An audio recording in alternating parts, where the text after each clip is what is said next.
এ জমিন, তোমরা যারা জমিন ধ্বংস করে দিতে চাও, আমি আল্লাহ দেখতেছি কেমন গুনাহ হইতেছে। যেই মানুষে আমি আল্লাহ এত আদর করে বানাইলাম, আসমান আল্লাহ বানাইছেন কুন ফায়াকুন বইলা, ফেরেশতা আল্লাহ বানাইছেন কুন ফায়াকুন বইলা, জমিন আল্লাহ বানাইছেন কুন ফায়াকুন বইলা, কিন্তু আমারে আপনারে আল্লাহ পাক কুন ফায়াকুন বইলা বানায় নাই। আমাকে আপনাকে যখন আল্লাহ বানাইছে, খালাকতু বিয়াদাইয়া, আল্লাহ বলে আমি আমার নিজের হাত দিয়া বান্দা বান্দিরে বানাইছি। কারণ এই চেহারার মধ্যে এত দামি কপাল, ওই কপাল দিয়া বান্দা আমার কুদরতি কদমে সাজদা দিবে।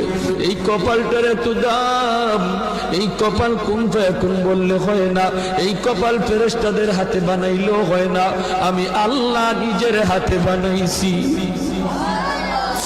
আল্লাহ